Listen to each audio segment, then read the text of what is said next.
नमस्कार दोस्तों, मेरा नाम है निहारिका। दोस्तों, Rahul Gandhi as the leader of opposition अभी विजिट करने गए थे यूएस विजिट किया। विजिट तो उनका काफी अच्छा रहा, लेकिन इसमें ऐसी कुछ बातें बोल गए जिसने कि बीजेपी को फिर मौका दे दिया ये बोलने का कि भाई समझदारी से बोलना चाहिए। अब तो नेता प्रतिपक्ष हो गए हो, कॉन्स्टिट्यूशनल पोजीशन हाथ में है और इसके बाद में भी ऐसी बयानबाजी।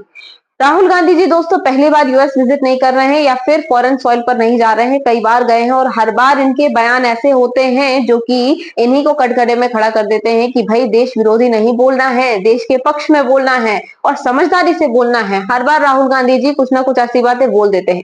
चलिए, इस बार के कुछ मुद्दे ऐसे थे जिनका राजनीतिकरण के तौर पर हम देखेंगे कि हाँ ठीक है, पक्ष और विपक्ष एक दूसरे को राजनीति के तौर पर एक दूसरे को सुनाएंगे, एक नहीं 10 बार सुनाएंगे, लेकिन कुछ बातें वाकई में ऐसी बोली उन्होंने जो बिना सिर पैर की थी। अब दोस्तों शुरुआत करते हैं जॉर्ज टाउन यूनिवर्सिटी से। जब राहुल गांधी ने जॉर्ज टाउन यूनिवर्सिटी विजिट किया तो वहां पर उन्होंने इंडिया का और चाइना का कंपेयर कर दिया। उन्होंने कहा जिस प्रकार का उत्पादन स्तर चीन में है, भारत इतना बड़ा देश है, इतना ज्यादा पॉपुलेशन है, इसके बाद में भी हमारा उत्पादन स्तर उस प्रकार का क्यों नहीं है जैसा कि चाइना में है। अब इस पर बीजेपी ने उन्हें घेरते हुए कहा कि भाई भारत देश दुनिया की 5वीं सबसे बड़ी अर्थव्यवस्था है और दुनिया की 5वीं सबसे बड़ी अर्थव्यवस्था के लिए विदेशी सॉइल पर आप जाकर ये कह रहे हो और as the leader of opposition बोल रहे हो कि भारत में उत्पादन स्तर नहीं है। अगर उत्पादन स्तर नहीं है तो लोग कहां से खा रहे हैं, फिर लोग कैसे जी रहे हैं?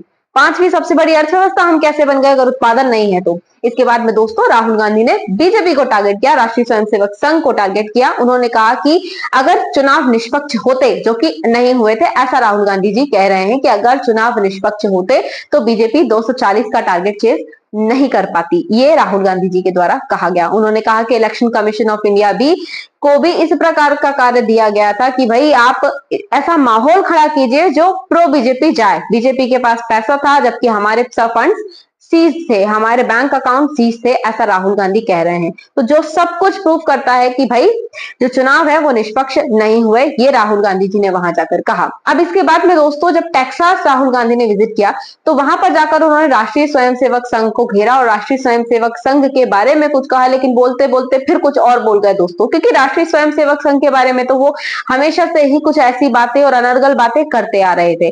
अब दोस्तों उन्होंने कहा कि राष्ट्रीय स्वयंसेवक संघ जो है वो एक विचार को मानता है और एक विचारधारा को मानता है, जबकि हम और भारत बहुत सारी विचारधाराओं से बना है और हम अमेरिका की तरह सोचते और समझते हैं कि भाई हर व्यक्ति को उसका अधिकार होना चाहिए, समान अधिकार होने चाहिए और उसके हिसाब से जीने का, सोचने का, उसके विचार रखने का अधिकार होना चाहिए, ये राहुल गांधी ने कहा। अब इस पर भारतीय जनता पार्टी के कई सांसदों ने इनको घेरते हुए कहा कि as the leader of opposition आप नेता प्रतिपक्ष हैं, विदेशी धरती पर जाकर भारतीयता का ही अपमान कर रहे हो, अमेरिका की तरह, मतलब क्या बात करना चाह रहे हैं? हमारी खुद की सोवरेनिटी, सिक्योरिटी, हमारी खुद की इंटीग्रिटी है, हमें किसी और के जैसा बनने की क्या जरूरत है?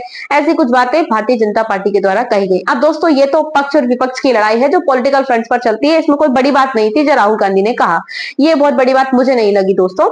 अब लेकिन इसके बाद में जब वो वॉशिंगटन डीसी गए तो वहां पर उन्होंने इंडियन ओवरसीज कांग्रेस, जिसके हेड हैं सैम पिट्रोडा, उन्होंने एक प्रोग्राम ऑर्गेनाइज किया था, उसमें शिरकत की। अब जब वो वहां पर प्रोग्राम में उन्होंने पार्टिसिपेट किया और जो इंडियन कम्युनिटी थी उसको रिप्रेजेंट किया खुद को, तो वहां पर जब वो बात कर रहे थे तो उन्होंने कुछ ऐसी बातें की जैसे कि उन्होंने कहा लोगों के मन से डर खत्म हो गया है, चुनाव के रिजल्ट आए, लोगों के मन से डर खत्म हो गया और लोगों ने मुझसे आकर कहा है अब हमें डर नहीं लगता, अब हम नहीं डरते। तो वो कह रहे हैं राहुल गांधी जी कि भाई ये प्रूफ करता है कि कहीं ना कहीं मोदी गवर्नमेंट ने, भारतीय जनता पार्टी ने, राष्ट्रीय स्वयंसेवक संघ ने डर का माहौल खड़ा किया था भारत देश में।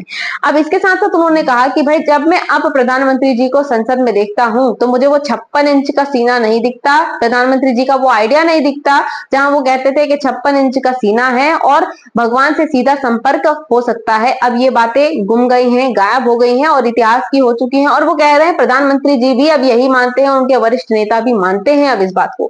साथ ही साथ में बोलते हुए सबसे बड़ी बयानबाजी यहां पर कर गए राहुल गांधी, जो उन्हीं के खिलाफ बहुत बड़ी हो गई दोस्तों, और सच भी है ये।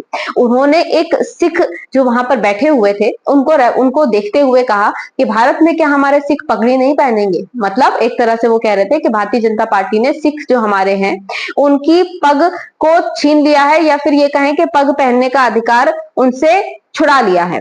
इस प्रकार से राहुल गांधी जी बोल रहे थे कि उन्हें भी अधिकार है पग पहनने का। तो अब इस पर भारतीय जनता पार्टी के जो यूनियन मिनिस्टर है हरदीप सिंह पुरी, उन्होंने कहा कि मैं 60 साल से पग पहन रहा हूं।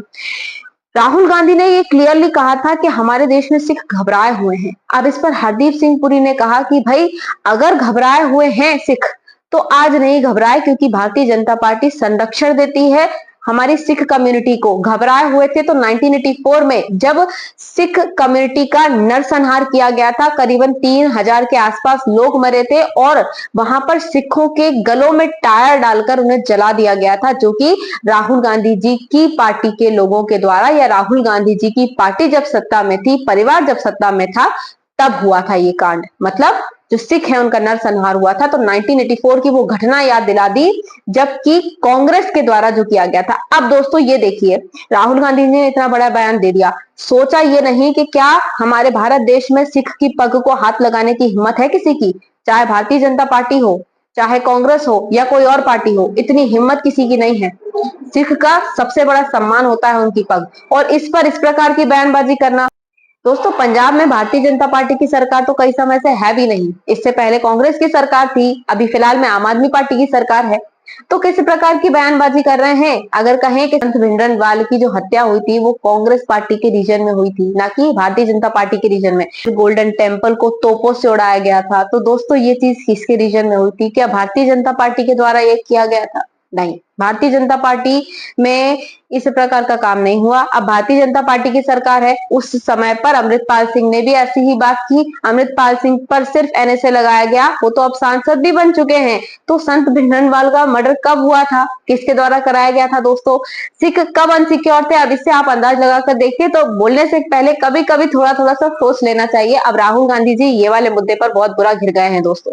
अब दोस्तों जब विदेशी धरती पर जाकर जो इंडियन रिप्रेजेंटेटिव्स है वो कोई भी बात रखते हैं, तो इसी को क्लियर आउट करने के लिए बीबीसी के द्वारा एक सीरीज बनाई गई थी, एक स्टोरी बनाई गई थी। अब इस स्टोरी में ये बताया गया था कि भाई जब नरसिम्हा राव प्रधानमंत्री थे तो उन्होंने इस चीज को समझा था कि पक्ष और विपक्ष का भारतीयता के लिए लड़ना और खड़े रहना बहुत जरूरी है। इसलिए उन्होंने अटल बिहारी वाजपेयी जी, जो कि उस समय विपक्ष के नेता थे, उन्हें भेजा था विदेश में, यानी संयुक्त राष्ट्र संघ भेजा गया था कि आप जाइए और भारत देश को रिप्रेजेंट कीजिए और भारत देश का सम्मान बढ़ाइए। अब इसी नीति को फॉलो करते हुए जब अटल बिहारी वाजपेयी प्रधानमंत्री बने तो उन्होंने सोनिया गांधी को भेजा, ताकि भारत देश में जो विपक्ष है और पक्ष है वो ऐसा दिखाई दे कि साथ में खड़ा है जब भारत देश की बात होगी तो। लेकिन आज की राजनीति क्या है, जब हमारे पक्ष के नेता यानी बीजेपी के नेता यानी रूलिंग पार्टी जब विदेश में जाती है तो वो कहती है नेहरू जी ने 70 साल में क्या किया, कुछ नहीं किया। नेहरू जी ने 70 साल में ये किया, ये गड़बड़ हो गई और वो गड़बड़ हो गई। राहुल गांधी जी जाते हैं तो कहते हैं कि भारत में लोग सुरक्षित नहीं है, भारतीय जनता पार्टी डर फैला रही है, ऐसा खराब कर रही है माहौल। तो राजनीति किस स्तर से शुरू हुई थी, कहां तक होनी थी और अब कहां पर आ गई है दोस्तों? एक समय था जब राजनीति का स्तर ये था कि एक साथ मिलकर काम करना है, देश पहले आता है, और आज वो हो गया है जहां वोट बैंक पहले आता है, देश बाद में आता है। दोस्तों आपको भी क्या यही लगता है? दोस्तों अगर आपको वीडियो पसंद आया हो तो आप ऑफ कोर्स हमारे चैनल को सब्सक्राइब कीजिएगा दोस्तों।